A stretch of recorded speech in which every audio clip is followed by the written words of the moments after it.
Yo creo que estamos en el tiempo más interesante de la historia de la humanidad, porque estamos a punto de ver, y de hecho ya hemos comenzado a ver, el cumplimiento profético de muchísimas cosas. Entonces, ¿usted cree que la iglesia pasará por parte de la gran tribulación? No le quepa a usted la menor duda. Todo el que quiera vivir piadosamente sufrirá persecución. Lea usted los libros de teología de hace siglos atrás y ningún cristiano oraba o soñaba con no pasar por tribulación. Al contrario, era un honor ser perseguido.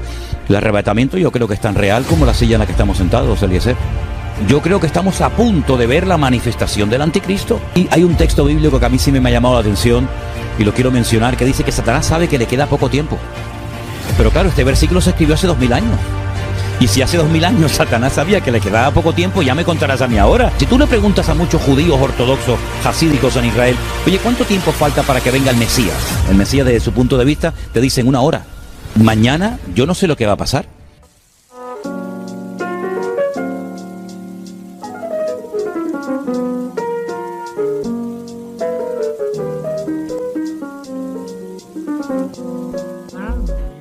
Bienvenidos al podcast del amor, el podcast donde hablamos de noviazgo, relaciones, de todo un poco. Hoy vamos a hablar del amor en los últimos tiempos y tenemos hoy el privilegio de tener con nosotros al pastor Manolo Sierra. ¿Cómo estás, pastor? Pues encantado de estar contigo aquí, me siento muy cómodo y es un placer poder conversar contigo y responderte a las preguntas que me quieras hacer. Pues vamos a hablar de los últimos tiempos. Normalmente hablo de relaciones, de noviazgo y demás. Hoy vamos a cambiar un poquito el patrón de lo que venimos hablando, el amor en los últimos tiempos, porque me ha gustado mucho lo que enseñas acerca de los últimos tiempos, cómo lo enseñas también. ¿Cómo tienes en tu cabeza esquematizado todo el patrón de los acontecimientos finales? Bueno, tú que hablas tanto del amor en tus programas, déjame decirte que hay un versículo que tiene que ver con los últimos tiempos y con el amor, que precisamente dice que el amor de muchos se enfriará. Así que el amor también va a ser tocado y afectado por todos los acontecimientos finales. Ahora, el esquema que yo tengo en mi mente es el que yo creo que nos proporciona la Biblia. Quiero empezar diciendo que la Biblia es muy clara a la hora de darnos información exacta acerca de lo que va a ocurrir. No tenemos que inventarnos nada. En profecías, en escatología, no es a mí me parece, yo siento, yo creo. Yo no me muevo en ese terreno. Yo me muevo en el terreno de lo bíblico, de lo que el Señor ha revelado, y lo revelado no necesita ningún tipo de confirmación porque ya está revelado y claro. Para poder entender el futuro, hay que entender lo que Dios ha hecho y cómo ha trabajado y cómo se ha manifestado en el pasado. Porque hay un versículo clave en el libro de Eclesiastés que dice, ¿qué es lo que será? Lo mismo que fue. Es decir, el tiempo futuro en el texto hebreo está invertido. Es como que te lo cuenta en pasado, pero aún no ha ocurrido en el futuro. Y de hecho, en el libro del Apocalipsis, que es un libro apasionante, que no es imposible de entender, ni mucho menos, hay una pregunta que se le hace en un momento determinado a Juan, que es el que escribe la carta, el que recibe la revelación de lo que va a ocurrir, y alguien le pregunta, esta multitud con ropas blancas, de todas las naciones, pueblos, tribus y lenguas, que no la puede contar nadie de tan numerosa que es, ¿quiénes son? ¿Y de dónde vienen? Y Juan dice que la respuesta que dio es, no lo sé, no lo sé. Qué curioso que en ese momento Juan no sabía la respuesta y tú y yo sí la sabemos, porque tenemos todo el manual, toda la Biblia escrita, ¿no? Y dice, estos son los que han salido de la gran tribulación y no han manchado sus vidas, sino que se han lavado con la sangre del Cordero, etcétera, etcétera, ¿no? En un lenguaje muy, muy bíblico. Es decir, aún no había sucedido tal acontecimiento y ya lo da por hecho. No, estos son los que ya han salido de la gran tribulación. Entonces, es muy importante conocer cómo Dios ha actuado a lo largo de la historia para ver el desarrollo del plan profético de Dios, que se ha ido revelando poco a poco, hasta nuestros días. Entonces yo entiendo lo siguiente, habían una serie de profecías, más de 150, que tenían que cumplirse, que estaban relacionadas con su primera venida, con lo que la Biblia llama en griego la epifanía, la primera manifestación visible del Mesías.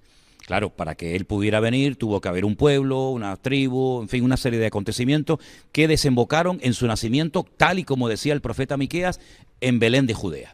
Vale.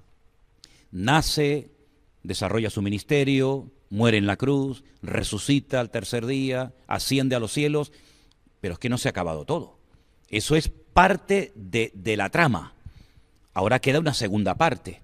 Pero entre esa primera manifestación del Mesías y la segunda hay un enorme paréntesis, que algunos lo han llamado el periodo de la gracia, que es en el que nos encontramos ahora mismo, pero en algún momento tendría que producirse todas las señales relacionadas con su segunda venida.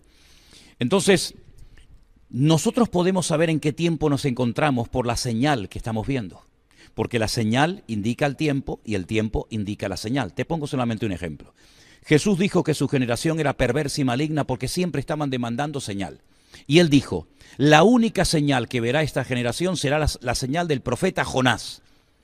Y se refería a cuando Jonás estuvo 3 días y 3 noches en el vientre de aquel enorme pez y después fue arrojado en tierra, etcétera, etcétera. Esa fue la señal de la época de Jesús, pero no es la nuestra.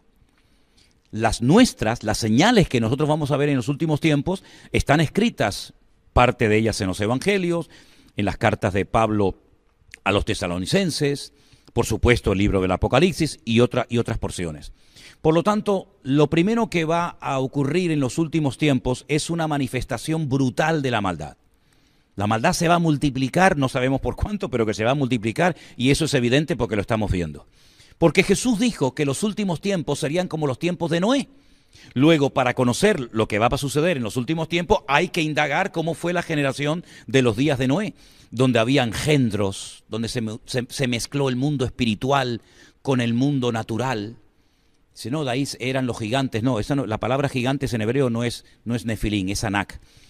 Se mezclaron seres espirituales con mujeres, una maldad constante y permanente, hasta el punto que Dios dijo, basta, hasta aquí hemos llegado, ¿no? Entonces, si eso se va a volver a repetir, quiere decir que la maldad se va a multiplicar de una forma brutal en los últimos tiempos. La pérdida de valores, todo es relativo, nada es absoluto. Ya lo blanco era negro, lo negro es blanco, lo malo es bueno, como el mundo al revés, que es lo que estamos precisamente viendo hoy en día, ¿no? Esa es una de las grandes señales de los últimos tiempos. Otra gran señal que ya se ha producido fue el retorno del pueblo de Israel en mayo de 1948. ¿Verdad? Cuando comenzó, por así decirlo, la cuenta regresiva. Esa profecía durante siglos no se había producido, pero ya es un hecho. Ya hay un país llamado Israel, con su bandera, con su himno, con su población, etcétera, etcétera. La recuperación de la ciudad de Jerusalén, que por más de 2000 años no le perteneció al pueblo de Israel, cuando en junio del 67 se pudo recuperar la perla, ¿no? Que es la ciudad de Jerusalén, la ciudad eterna del pueblo de Israel. Y ahí comenzaron una serie de acontecimientos muy interesantes. Cosas que se han dado, por ejemplo, en Europa, el continente donde se han llevado las 2 batallas más grandes de la historia de la humanidad, la Primera y la Segunda Guerra Mundial, donde han muerto millones de seres humanos. Hoy en día somos amigos, comemos juntos alrededor de una mesa, alemanes, franceses, españoles, italianos, ingleses, etcétera. Esa es otra de las señales de los últimos tiempos. Y tantas cosas que vemos. Pero hay una señal que se tiene que producir sí o sí. Y yo creo, y lo puedo demostrar, creo, con la Biblia, es la manifestación de un personaje que recibe muchos nombres. El más conocido, el anticristo. Pero, por ejemplo, en el libro de Daniel se le conoce como el cuerno pequeño. Pablo lo llama el hijo de pecado, o el hombre de pecado, el hijo de perdición, el inicuo. Va a ser un líder político con una capacidad brutal, con una unción diabólica fuera de lo común, hasta el punto que es la primera vez en la historia que Satanás unge a una persona y le permite ofrecer lo que él nunca ha ofrecido a nadie, paz y seguridad. Ese personaje político, que está a punto de levantarse, va a ser el que va a dar el pistoletazo de salida a lo que se llama el tiempo de angustia de Jacob o la gran tribulación, que dura 7 años, divididos en 2 periodos perfectamente diferenciados, de 1260 días o 42 meses o 3 años y medio, o como dice Daniel, tiempos y la mitad de un tiempo, y todos esos sellos, trompetas y copas que menciona el libro del Apocalipsis se van a ir desarrollando poco a poco. ¿Qué es lo que ocurre con esto? Algo muy importante. ¿Dónde está la iglesia? ¿Dónde encaja el pueblo de Dios en todo esto? A mí me enseñaron, en la escuela bíblica en la que estudié hace más de 40 años atrás, que la iglesia no iba a ver nada de esto, que la iglesia iba a ser arrebatada, la iglesia no iba a ser trasladada a las bodas del Cordero, mientras en el mundo se llevaba a cabo la gran tribulación y finalmente volveríamos, ¿verdad? Que es cuando todo ojo le verá y toda rodilla se doblará. Bueno, pues esa teoría, porque no es doctrina bíblica, aunque se enseña como doctrina bíblica, la inventó un cura, la inventó un sacerdote, aproximadamente 150, 160 años más o menos, ¿no? Y el señor Scofield la incluyó como comentario en la Biblia y cayó muy bien, que la iglesia no iba a pasar, ni iba a haber absolutamente ninguna señal que tiene que ver con la gran tribulación. Pero eso no es bíblico. La Biblia dice cuándo se producirá el arrebatamiento de la iglesia y la primera resurrección. Dice, he aquí os digo un misterio. No todos dormiremos, pero todos seremos transformados en un momento y en un abrir y cerrar de ojos. Porque se tocará la trompeta y los muertos en Cristo resucitarán primero, luego nosotros los que vivimos seremos arrebatados para recibir al Señor en el aire y así estaremos siempre con Él. A la final, trompeta. A la final, trompeta. Señores, ¿cuál es la final trompeta? Pues la que cuenta el libro del Apocalipsis, que dice que son 7 toques de trompeta. Lean ustedes en el Apocalipsis qué ocurre cuando se toca la 7ª trompeta y se van a dar cuenta que tiene que ver con el arrebatamiento de la iglesia y con la primera resurrección, porque la Biblia habla de 2 resurrecciones. Y lo viene diciendo ya desde Daniel capítulo 12, que unos resucitan para vida eterna y otros para condenación eterna. Y esa primera resurrección se produce al final de la 7ª trompeta, como dice Pablo, como misterio revelado en 1 Corintios capítulo 15, versos 51, 52. Por lo tanto, yo creo que estamos a punto de ver la manifestación del anticristo. Y yo sé que algunas personas se pueden llevar las manos a la cabeza diciendo, pero si a mí me enseñaron que eso no lo íbamos a ver. Bueno, es que usted tiene que comprobar a la luz de las Sagradas Escrituras si lo que le enseñaron, si su teología coincide con la Biblia o usted quiere que su teología o que la Biblia coincida con su teología. Por consiguiente, yo creo que estamos en el tiempo más interesante de la historia de la humanidad, porque estamos a punto de ver, y de hecho ya hemos comenzado a ver, el cumplimiento profético de muchísimas cosas. Por lo tanto, si se están preguntando algunos, ¿entonces usted cree que la iglesia pasará por parte de la gran tribulación? No le quepa usted la menor duda. Todo el que quiera vivir piadosamente sufrirá persecución. Lea usted los libros de teología de hace siglos atrás y ningún cristiano oraba o soñaba con no pasar por tribulación. Al contrario, era un honor ser perseguido. La iglesia cristiana, el cristianismo, está bañado en sangre. ¿Cuántos hermanos nuestros murieron? Y eran a lo mejor más santos o más espirituales y más consagrados que nosotros. Por consiguiente, no nos tiene que sorprender que nos persigan. Lo que nos tiene que sorprender es que no nos persigan. Lo que nos tiene que sorprender es que no se metan con nosotros. Porque Pablo llegó a decir que el cristianismo, los cristianos eran la escoria del mundo en aquel tiempo, ¿no? Por lo tanto, yo creo que la iglesia, muchos no se han enterado y están dormidos, no jugando a no sé qué, pero la iglesia va a pasar un tiempo difícil y de prueba. Y además le viene bien, ¿sabes, Eliezer? Le viene bien porque donde más ha crecido la obra y cuando más fuerte y más unidos hemos estado ha sido cuando nos han pinchado y cuando nos han perseguido. Cuando pasan de nosotros y ni siquiera se dan cuenta de que estamos, que es una desgracia tremenda que no esté la luz encendida, pues es cuando más se ha relajado la iglesia y cuando peor nos ha ido. Por lo tanto, lo bueno de todo esto es lo malo que se va a poner todo, ¿no te parece?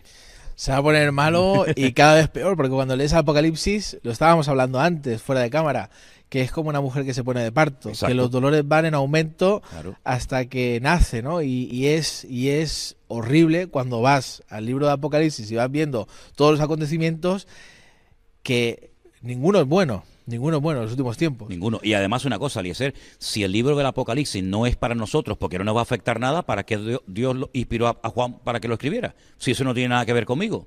En todo caso, que se lo mande a un político de turno, ¿no? Pero no, se lo mandó a la iglesia. Mándalo a las 7 iglesias de Asia Menor para que sepan lo que va a pasar.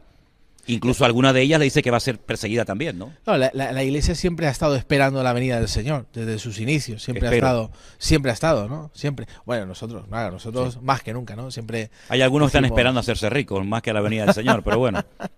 Cuando, por ejemplo, hablamos has mencionado palabras clave cuando hablamos de los últimos tiempos, como por ejemplo anticristo, Sí. Tribulación. Sí. Son las palabras clave que siempre... Las que más la suenan. bestia. Sí. El falso profeta.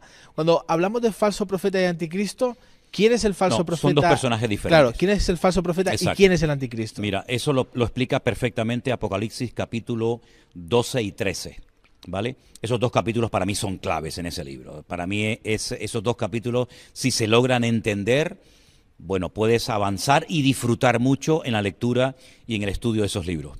El falso profeta es un líder, digamos, religioso. Es un falso profeta, es un falso predicador, un falso exponente del Evangelio. Pero no deja de ser un exponente del pseudo-evangelio, ¿no? Y el anticristo es un líder político. Ambos se asocian, aunque después el anticristo se vuelve contra el falso profeta y lo destruye, pero digamos que hacen un tándem, ¿no? Se casan durante un tiempo. Los datos del falso profeta son espectaculares. Los datos del falso profeta son muy interesantes porque nos describe cómo se visten sus ministros, cómo se adornan los ministros que están bajo la tutela o bajo la cobertura del falso profeta, dónde está la sede central de gobierno de esa institución totalmente corrompida moral y espiritualmente. Por lo tanto, desconocer estos datos me parece a mí que es un error grave que muchos creyentes cometen, porque entonces cuando se manifieste este falso profeta o se dé a conocer este anticristo, digamos de una forma natural en cualquier sede mundial, sea la ONU, sea las Naciones Unidas, o perdón, sea la Unión Europea, pues si la Iglesia no dispone o no tiene estos datos porque no los ha estudiado, ¿cómo va a saber si está llegando un momento crucial en la historia de la humanidad? Nosotros sabremos quién será el anticristo, por ejemplo, Claro. porque a lo largo de la historia, por ejemplo, cuando Hitler empezó a hacer el holocausto y la locura Sí. que hizo, todo el mundo en aquella época pensaba que, bueno, Hitler coincidía con muchas cosas que dice la Biblia, que podría ser el anticristo. Sí. Nosotros, y se han dicho tantas personas que no, es que es el anticristo, ¿conoceremos bien 100% este es el anticristo? Bueno, los cristianos que dicen que no van a estar, lógicamente no van a saber quién es, porque dice que se fueron, por lo tanto, ellos no supieron quién era, ¿no?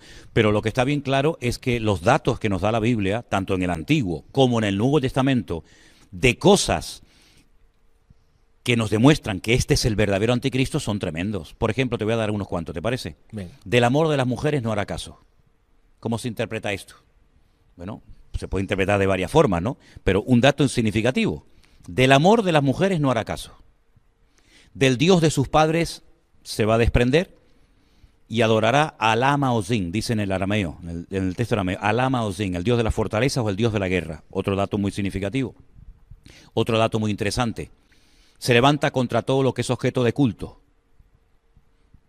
Tanto que se sienta en el templo de Dios, haciéndose pasar por Dios. ¿Cuál es el templo de Dios?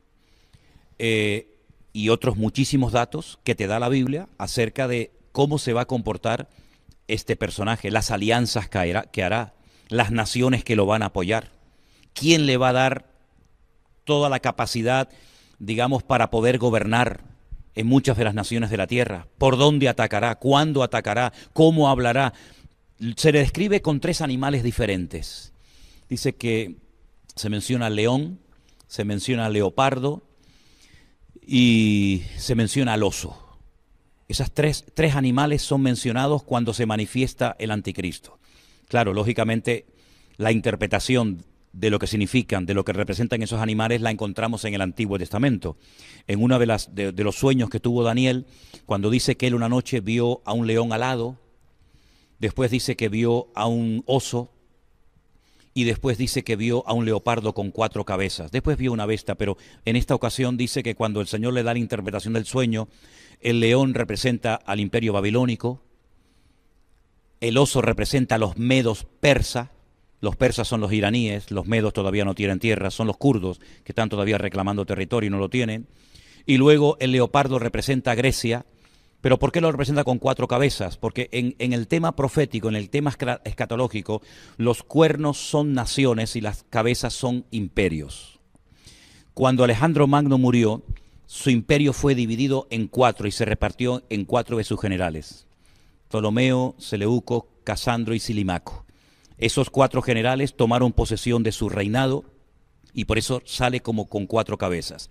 Luego el anticristo aglutina en su persona características de los babilónicos, formas de hablar de los persas y formas de actuar de los griegos.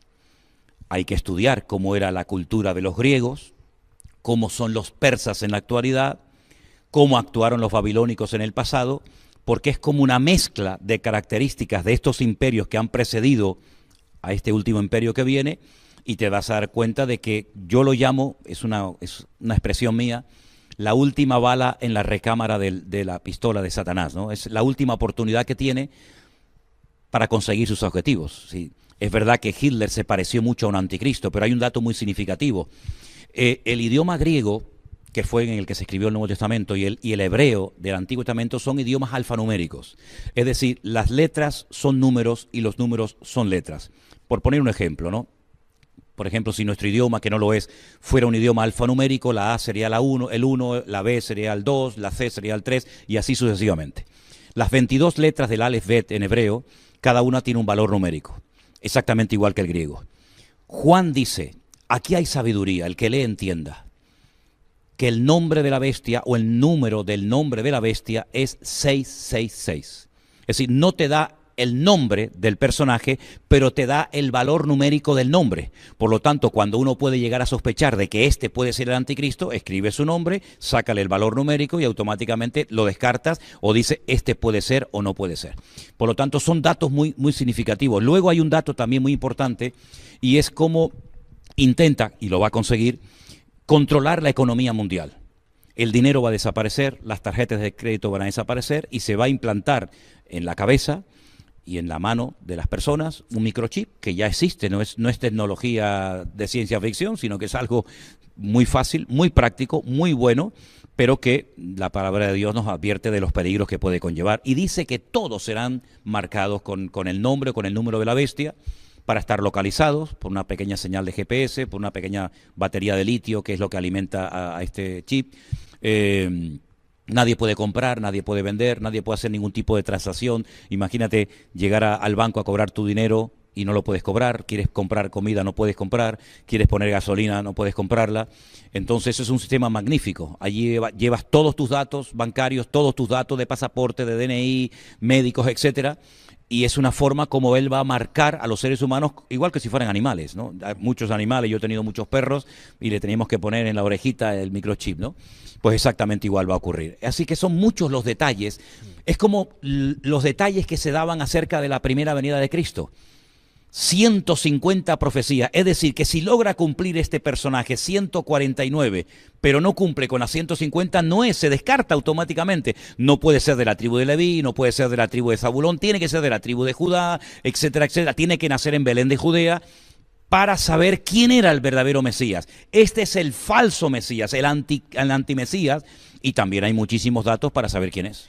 Es interesante lo que dices, porque justamente hace poco leí una noticia hablando de la inteligencia artificial, que esto sería otra pregunta que podríamos hablar, de cómo la inteligencia artificial en los últimos tiempos, o qué papel va a jugar la inteligencia artificial en los últimos tiempos. De hecho, hablando de los datos que decías, de todos los datos que tienen sobre nosotros, Elon Musk no gana tanto dinero de los Tesla, él ha ganado dinero a base de la información que ha recaudado sobre PayPal, todas las plataformas que ha hecho, y ha vendido a otras compañías. O sea, eso ha sido. Pero otro día Elon Musk, hablando de los peligros de la inteligencia artificial en el futuro, vi algo que me causó una curiosidad tremenda, porque decía que, hablando con Larry Page, que es uno de los fundadores de Microsoft, o uno de los que estaban allí, decía que Larry Page estaba creando un dios nuevo a base de inteligencia artificial. Y era espeluznante cómo empezaban a crearlo, a decir qué podría pasar. ¿Cómo ves tú, con todas estas noticias que tenemos, la inteligencia artificial en los últimos tiempos? ¿Qué te sugiere? Bueno, una de las señales de los últimos tiempos es que, y Pablo describe incluso hasta el carácter de los hombres de los últimos tiempos, es que habría inventores de males. La capacidad de la maldad del hombre es ilimitada, ¿no? Dios creó al hombre a su imagen y semejanza, y ahora lo que el hombre quiere es crear a un Dios a su imagen y semejanza, ¿no? Es otra vez todo invertido, ¿no? Por lo tanto, el Internet, las redes sociales, la inteligencia artificial, claro que va a jugar un papel fundamental en los últimos tiempos. De hecho, cuando en el libro de Apocalipsis dice que el anticristo pone una imagen suya en el templo que habla, bueno, la Biblia nos enseña que las imágenes tienen ojos y no ven, tienen boca y no hablan, tienen oídos y no oyen y pies y no caminan. Pero sin embargo dice que él pone una imagen suya en el templo y habla. Y la gente cuando lo ve, lo adora. Hombre, lo que está bien claro es que no va a poner una estatua como la puso Nabucodonosor en Babilonia, ¿no? Sino que él va a poner probablemente un holograma. Mira, ahora el año que viene se va a dar por primera vez en la historia un matrimonio que nunca se ha dado. Y es una señora que se va a casar con un holograma de esto, ¿no? Un avatar. Sí, una cosa de estas extraña, que haces así, no está, pero está, ¿no? Entonces, el anticristo va a echar mano de toda la tecnología. De hecho, la tecnología no es buena ni mala, es según el uso que le des. El Internet es maravilloso. Mira, gracias a Internet nos están viendo miles de personas, o millones. Pero, hombre, esto lo puedes utilizar para lo bueno o lo puedes utilizar para lo malo. La dinamita no se inventó para matar a la gente, la dinamita se inventó para otras cuestiones, ¿no? Por lo tanto, el enemigo, como dice la Biblia, que los que son del pecado y de la maldad siempre piensan en cosas malas, y los que somos del Espíritu pensamos en las cosas del Espíritu, el diablo siempre está maquinando. Y todo lo que él pueda utilizar para alcanzar sus objetivos, lo va a hacer. Yo siempre he dicho que nosotros vemos la televisión, pero la televisión nos ve a nosotros.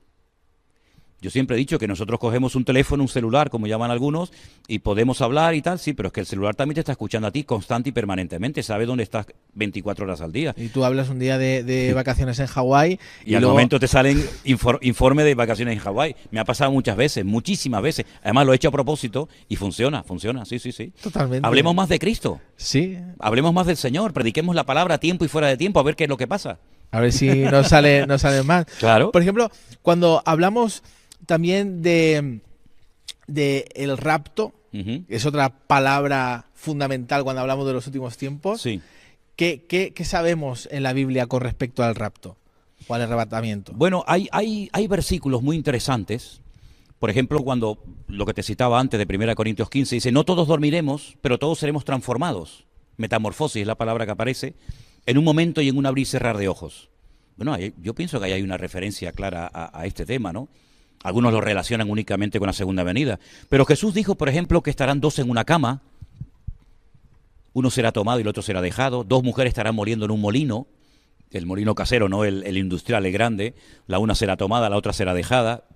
Yo creo que hay muchas referencias en la palabra de Dios de una desaparición masiva de miles, de millones de seres humanos. Y a mí lo que me llama mucho la atención que incluso hoy en día hay predicadores que dicen que el milenio no existe, que es una forma metafórica de hablar de un periodo corto de reinado de Cristo, que el arrebatamiento no existe, que la segunda venida de Cristo no es así como se ha dicho siempre, sino que es diferente. Sí, a mí me llama mucho la atención que son los mismos creyentes los que ponen en tela de juicio lo que enseña la palabra de Dios, por lo cual millones de hermanos nuestros han dado su vida y han muerto crucificados y quemados en las hogueras por defender esas doctrinas, y ahora resulta que nosotros, los más listos de la historia, cuestionamos lo que otros hermanos nuestros fueron capaces de dar la vida por defenderlo hasta la muerte, ¿no? El arrebatamiento yo creo que es tan real como la silla en la que estamos sentados, Eliezer. Lo que pasa es que es algo tan misterioso. Yo recuerdo en mi época, cuando yo me convertí, era joven, que nos ponían películas en las iglesias sobre el arrebatamiento, ¿no? Y soñábamos, ¿no? Y nos asustábamos cuando mirábamos a un lado y no estaba el hermano y decíamos, nos habremos quedado, ¿no? Parece como que eso se ha ido perdiendo, nos hemos entretenido en otras cosas, y es que el enemigo es un experto en entretener a la iglesia. Porque ya a los inconversos ya los tiene en la saca, ya los tiene en el bolsillo, ya son de él. Pero entretiene a los jóvenes, entretiene a los creyentes con otras historias, con otras metas, con otros objetivos, y nos olvidamos de que esta es una de las cosas más maravillosas del mundo, ser arrebatados en vida. Yo siempre prediqué durante toda mi vida que yo no iba a morir. Era mi anhelo, ¿no? No sé, no lo puedo decir a ciencia cierta, pero yo no voy a morir, yo voy a ser arrebatado con el Señor. Pero decir esto hoy en día en ciertos ambientes, decir, este tío está loco, ¿cómo que no va a morir? Eso del rapto no existe. Yo digo, ¿pero qué es lo que ha pasado? ¿Qué es lo que ha pasado de un tiempo a esta parte? Bueno, Dios lo sabe, ¿no? Sí, totalmente. Cuando hablamos, se me ha traspapelado una cosa que tenía para decirte, cuando dice todo ojo le verá, Sí. cuando Él venga. Eso es en su segunda venida. En su segunda Eso venida. es en su segunda venida. Ahí, por ejemplo, muchas personas cuando empezamos a tener teléfono móvil y demás, decimos, ahora cobra sentido porque todo el mundo con la pantalla en un directo, por ejemplo, en cualquier plataforma digital, tú puedes ver qué está pasando. ¿Y el que no tiene teléfono? ¿No lo veo o qué? Claro, por eso te digo, este acontecimiento para ti, ¿cómo se va a dar? Mira, ¿sabes lo que pasa? Que nosotros no podemos interpretar la Biblia con los parámetros del siglo XXI. Pero cualquier pasaje no podemos interpretarlo ni como cristianos, y menos el Antiguo Testamento. Imagínate las barbaridades que yo he tenido que escuchar a veces cuando, por ejemplo, dicen, no, es que hay un texto en Isaías, capítulo 6, el llamamiento de Isaías, donde dicen los serafines, santo, santo, santo es el Señor, y entonces santo el Padre, santo el Hijo, santo el Espíritu Santo. Oiga, mire, si usted quiere hablar del Padre, del Hijo y del Espíritu Santo, hay miles de versículos mucho mejor que ese. El tema es que en el hebreo no existe el superlativo. Entonces lo que se tiene que hacer es repetir la palabra. Por ejemplo, en nuestra Biblia tenemos un versículo que dice, tú guardarás en completa paz aquel cuyo pensamiento en ti persevera por cuanto en ti ha confiado. Oiga, ¿la paz es completa o no es completa? Si es de Cristo es completa. ¿Por qué dicen paz completa? Es que en el hebreo no dice así. En hebreo dice shalom, shalom, paz, paz. Porque no existe superlativo, entonces hay que repetir la palabra, ¿verdad? Por lo tanto, cuando queremos interpretar un pasaje de la Biblia, sea cual sea, hay que ponernos en el lugar del que lo escribió, en el momento histórico, ver si eso es un hebraísmo, si es una profecía, si es una metáfora. Por lo tanto, cuando vamos a la palabra de Dios y decimos que todo ojo le verá, ¿por qué necesariamente tenemos que decir, no, será por la televisión, será porque hay satélites, será por...? Bueno, eso es lo que nosotros interpretamos. Pero, por ejemplo, ¿cómo interpretamos lo mismo que va a ocurrir ese día? Que cuando Él venga no será de día ni de noche. ¿Cómo que no va a ser? No, ni de día ni de noche. Es un día que solamente conoce el Señor. No nos cabe en la cabeza. Él dijo, si os he hablado en términos terrenales y no me entendéis, si os hablara en una dimensión espiritual más elevada, no me entenderíais. ¿Cómo es posible que el primer día de la creación Él dijo, sea la luz, y fue la luz, y hasta el cuarto día no creó el sol? ¿De cuál era la luz? Primer día, segundo día, tercer día, había luz, pero no había sol, ni luna. No lo entiendo. Claro, no lo entiendes porque tú lo interpretas desde lo que tú conoces, pero es que hay que ponerse al otro lado. Por lo tanto, el de todo ojo lo verá. Yo no sé si va a ser por el teléfono. Bueno, y el que vive en la selva no verá que Cristo vino. Y el que no tiene teléfono, o el que está en un submarino, no se enteró que Jesús vino. Yo creo que será algo tan espectacular que no hay forma de poder interpretar con la tecnología y con el conocimiento que tenemos actualmente cómo será el acontecimiento más grandioso de toda la historia de la humanidad que llevamos miles de años esperando cuando Él venga en las nubes, y será algo realmente increíble. Claro, lógicamente los que no creen en el Señor ni leen su palabra dirán que estamos locos, ¿no? Pero bendita la cura, porque esta es la bendita esperanza de la Iglesia. En el momento en el que nosotros no vivamos con la expectativa de que mañana me voy con el Señor, ¿a qué nos estamos dedicando? Yo predico y vivo hoy como si fuera el último día de mi vida, porque hace años me dijeron que me quedaba poco de tiempo de vida y mi vida cambió completamente, y entonces me doy cuenta de que ya no podemos hacer planes a tan largo plazo. A mí esa gente dice, no, yo tengo la agenda llena para los próximos 5 o 6 años. A mí me da miedo, yo digo, como si fueras dueño de tu vida, ¿no? Si ahora salimos de aquí, sabe Dios si esta es la última entrevista o el último programa que hacemos en la vida, ¿no? Por lo tanto, ese día va a ser maravilloso y yo estoy esperando que llegue. Vivo con ese sueño y con esa ilusión. Totalmente. Me encanta escucharte porque me apasiona. Mira, es que esto es una maravilla, Eliezer, esto es lo más bonito del mundo. Es lo más bonito. Yo me acuerdo cuando era pequeño, mi abuela siempre me hablaba de Gog y Magog. Oh, sí, claro. De Rusia y China. Ese. Siempre. Uy, ¿qué capítulos has tocado? Madre mía. Siempre. Y me hablaba. ¿Te das cuenta? ¿Qué papel tiene? Y siempre que había una noticia de Rusia o de China, sí. ahí saltaba la abuela siempre, tocaba el texto. ¿Tu abuela te hablaba de eso? Siempre. Pregúntale a los chavales hoy en día por Gog y Magog. Muchos dicen, ¿de quién? ¿Te das cuenta de lo que hablaban nuestros antepasados? Totalmente. ¿Te das cuenta de lo que hablaban? Siempre hablaban de la venida del Señor. Claro. Siempre. Nos prepararon para eso. Y no estamos preparando a esta generación para la venida del Señor. Claro que no. Por eso quería hablar de ese tema también, entre otras Hombre, cosas, por ¿no? Dios. Pero, Gog y Magog, ¿qué papel tiene Rusia y China en medio de la venida del Mira, Señor? en esos capítulos que tú has mencionado, ya desde el 36 de Ezequiel es espectacular, porque ahí nos habla del Valle de los Huesos Secos. El Valle de los Huesos Secos es el cementerio, uno de los cementerios más antiguos del mundo, que está en el Monte de los Olivos, donde los judíos entierran a sus muertos, los que pueden, porque ser enterrado ahí vale muchísimo dinero, porque ellos creen que como el Mesías viene de la parte del Monte de los Olivos, pues serán los primeros en resucitar. Cuando el profeta Ezequiel estaba en el cautiverio en Babilonia, el Señor le mostró que ese valle de los huesos secos resucitaría. Y dice, háblales, profetízales, para que entre el Espíritu en ellos. Y es como una visión profética de la restauración nacional y espiritual de Eretz, Israel. Yo siempre digo Eretz, tierra de Israel, y no Mediná, Israel, que es el Estado de Israel, porque son dos cosas diferentes, ¿no? Para diferenciar una cosa de otra. A partir de ese capítulo en adelante, vemos que Israel, una vez que es restaurado, que ya ha sido restaurado, por lo menos a nivel nacional, mayo del 48, todavía espiritualmente no, todo se va a ir dando de una forma espectacular. Gog, Magog, Mesed y Tubal son lugares y personajes que se mencionan en los capítulos de Ezequiel, y dice que atacará a Israel entrando por el norte, es decir, por los famosos Altos del Golán, que Israel conquistó en el año 67, pero que por ahí entrará una multitud de millones de personas con el objetivo de destruir al pueblo de Israel y con el objetivo de conquistar la ciudad de Jerusalén, que es, como dicen los judíos, el ombligo del mundo, el lugar de donde Dios creó la tierra, ¿no? Por lo tanto, China y Rusia un papel fundamental. Rusia va a atacar a Israel. Rusia ya está en el norte, ya está en Siria. Rusia está como loco por atacar a Israel. ¿Por qué no ha atacado? Porque Dios no se lo ha permitido. Pero que lo va a atacar no te quepa la menor duda. ¿Por qué tiene tantas ganas de atacar a Israel? Porque esto es hay que entender todo esto desde un trasfondo espiritual.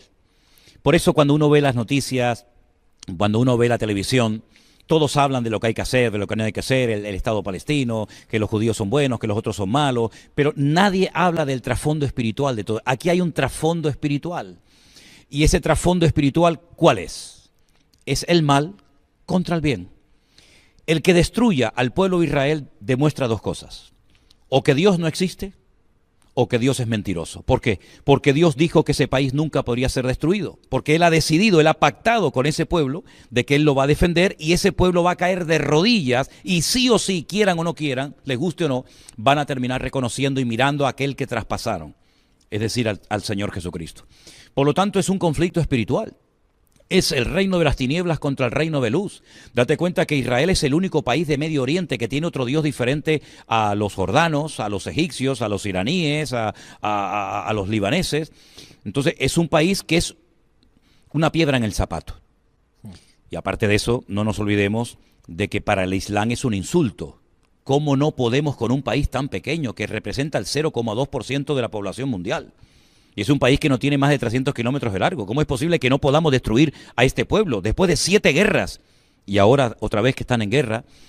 Bueno, es que Dios está protegiendo a ese pueblo. Dice que Él no se dormirá. El que guarda a Israel no se dormirá, ¿no? Por lo tanto, hay un odio, no solamente contra Israel, sino contra el Dios de Israel. Porque es el espíritu de Amalek, el que se levantó contra el trono de Dios. Y tendréis conflicto, guerra, de generación en generación. Amalek murió, pero el espíritu de Amalek sigue vivo. Lo tomó Hitler, lo tomarán los enemigos de los últimos tiempos, y el objetivo no es destruir solo al pueblo de Israel. El objetivo es borrar a Dios de la faz de la tierra. Y ya me contarás a mí si alguien puede borrar a Dios de la faz de la tierra. Es una guerra inútil, pero lo siguen intentando, lo siguen intentando, lo siguen intentando. Y cada vez que lo intentan, no solamente pierden, sino que además se demuestra que el Dios que controla la historia es el Dios de Abraham, de Isaac y de Jacob, y no hay otro Dios fuera de él. ¿Crees que esta generación va a experimentar todo lo que estamos hablando acerca de la segunda venida del Señor? ¿Crees que verá? Muchas cosas sí. Si analizamos cronológicamente el libro del Apocalipsis, yo creo, y es mi opinión personal, claro, me llevaría mucho tiempo demostrar contextos bíblicos y todo esto, que yo creo que la iglesia pasará la primera parte de la gran tribulación, los primeros 3 años y medio. y todo lo que la Biblia relata que va a pasar en esos 3 años y medio, lógicamente lo veremos. Que Dios nos protegerá, que Dios nos cuidará, siempre lo ha hecho. El Señor siempre marca una diferencia entre los que son y los que no son, entre la luz y las tinieblas. Sellos, que son 7, y trompetas, que son 7 en el Apocalipsis, yo creo que la Iglesia las va a experimentar. Ya la segunda parte es otro tema. No hablo tanto de la Iglesia, que sí, pero nosotros, ¿está tan cerca como para nosotros poder vivirlo? Yo le preguntaba eso el otro día al Señor, Eliezer, te lo confieso, con el corazón en la mano. O con la mano en el corazón, mejor con la mano en el corazón, ¿no? Si no estaría muerto. ¿Hasta cuándo me vas a permitir ver, Señor? Porque por una parte, yo digo, wow, llevo 40 años predicando de esto y ahora lo puedo ver. Como cuando yo digo a la gente que viene conmigo a Israel, aquí veis la Biblia, en Europa la leemos, aquí la vemos, ¿no? ¿Hasta dónde me vas a permitir ver? Pero como humano, en la carne a veces digo, oh, Señor, guárdame porque no sé si seré capaz de aguantar todo esto sin tu gracia y sin tu misericordia. Aparte tengo un nieto precioso de 1 añito y pienso mucho en él, ¿no? ¿Qué mundo le vamos a dejar a nuestros hijos y a nuestros nietos? Pero Dios nos va a dar la fuerza. ¿Hasta dónde vamos a poder ver? No lo sé.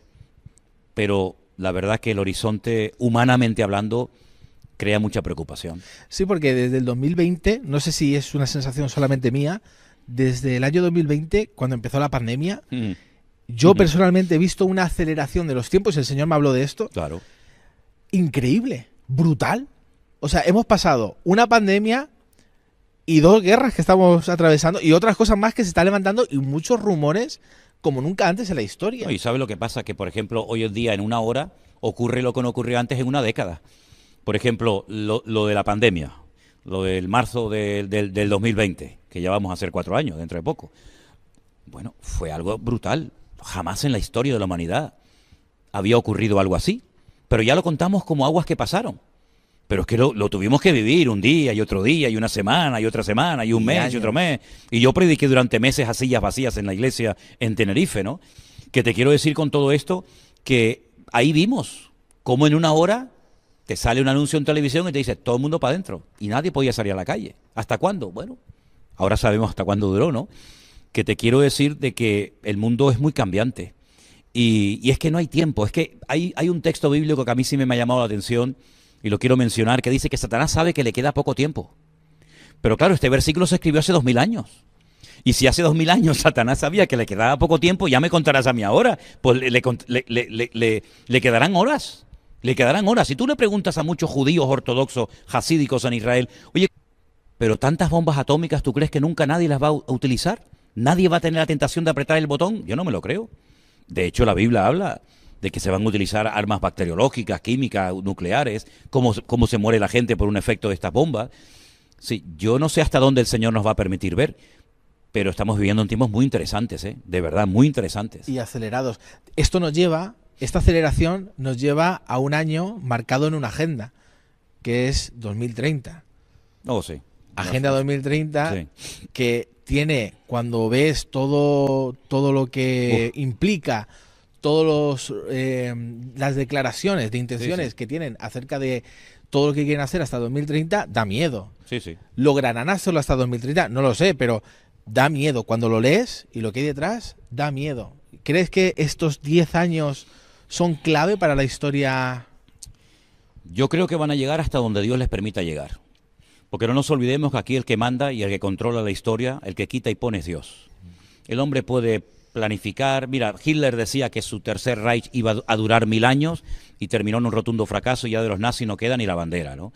Que te quiero decir con todo esto de que el hombre puede proponer y creer en muchas cosas, pero Dios es el que controla y el Señor es el que va a permitir que se llegue hasta cierto límite. Y además te voy a decir una cosa, y llegará un momento que Dios dice hasta aquí has llegado, porque dice que si aquellos días no fueran acortados nadie se podría salvar. Por lo tanto, lo bonito de todo esto es que esto no es un caballo desbocado que no tiene control, no, esto tiene control y todo está saliendo según el plan de Dios, ni más ni menos, porque aquí ni una hoja de un árbol se cae sin permiso de Dios. Por lo tanto, eso es la fuerza y la fe que tenemos de que todo está saliendo según el diseño de Dios, aunque sea fuerte, pero es así. Totalmente. Y podría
podríamos hablar tanto de tantas cosas. Seguro. Yo quiero cerrar este podcast, está súper interesante, pero tenemos que ir acabando ya, en una pregunta que se sale del tema, pero no de lo que yo suelo hablar en los podcasts. Te lo he mencionado antes y quería que le mandaras un mensaje a todas aquellas personas que están buscando la persona de Dios para su vida. ¿Cómo saber si la persona que me gusta, que me atrae, es de Dios? Bueno, ya nos vamos a otro tema completamente Nos vamos diferente, a otro tema, ¿no? sí, hemos cambiado. Sí. Es una pregunta, porque yo siempre en los podcasts tengo como Está bien, un muy consultorio bien, que me perfecto. mandan la pregunta y quería hacerte esta pregunta para cerrar No, muy este bien, me tiempo. parece bien. Y seguramente muchos chicos jóvenes y chicas pues están viendo esto y se harán esta pregunta, ¿no? Bueno, a mí en mi época me gustaban todas. ¿Qué quieres que te diga? Y que a un chico le gusten las chicas, pues qué bueno, ¿no? Qué bueno que le gusten las chicas, y no sea, en fin, y que a las chicas les gusten los chicos. Ahora, eso no significa de que esto es como cuando yo jugaba de pequeño, Tim Marín de Openhue, Cucaramácara, Titirifue, ¿no? Esta o aquella, ¿no? Dios tiene un propósito para nuestras vidas. Dios tiene la persona perfecta para tu vida. Seas chico o chica, Dios tiene la persona perfecta para tu vida. Recuerda lo que le pasó a Adán. Adán se sentía solo y Dios le buscó su compañera. Lo metió en un profundo sueño para que no opinara, ni dijera así o asao, sino tú cállate que yo sé lo que te conviene y lo que no te conviene. Y el Señor le dijo, esta es tu compañera idónea, ¿no? Lo bonito de todo esto es que Dios se encarga de todos los detalles de nuestra vida. Si a ti te gusta ese chico, te atrae esa persona, ora al Señor, ora a Dios. Me dicen algunos, ¿se pueden poner pruebas? Sí, ¿por qué no? Yo solamente te voy a decir una cosa, lo que Dios tiene para tu vida, si tú quieres hacer la voluntad de Dios, nadie te lo va a quitar. No tienes que competir, no tienes que pelearte con nadie, porque lo que Dios tiene para tu vida, nadie te lo va a quitar. No pierdas el tiempo enamorándote, dándole lugar a emociones y a sentimientos que después te pueden hacer mucho daño, tanto a ti como a otras personas, ¿verdad? Aprende a esperar en el Señor, porque no solamente es que te guste. Generalmente lo que te atrae, lo que te llama la atención es lo que vemos, lógicamente. Pero hay que conocer a la gente. ¿Qué gustos tiene esa persona? A lo mejor tú quieres servir a Dios y ella no, o él sí, o ella no.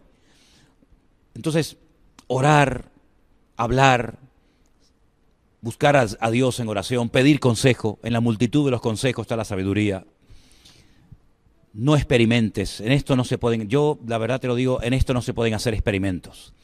¿Por qué? Porque el Señor sabe lo que te conviene y lo que no te conviene. ¿Dónde está esa persona? Aunque no lo veas aquí, mira, mi noviazgo duró 7 meses por carta y por teléfono. Yo vi a mi mujer 20 días físicamente antes de casarme. Ella vivía en Galicia, yo estaba en el ejército, en Andalucía, no existía WhatsApp, no había Facebook, no había teléfonos, y yo estuve 7 o 9 meses simplemente por carta y por teléfono y nos vimos físicamente 21 días antes de nuestro matrimonio. Ya hemos cumplido más de 40 años de matrimonio. Por lo tanto, lo que es imposible para el hombre es posible para Dios. Es una necesidad, es un deseo, es un anhelo, casarte, formar una familia, tener hijos, bendito sea Dios.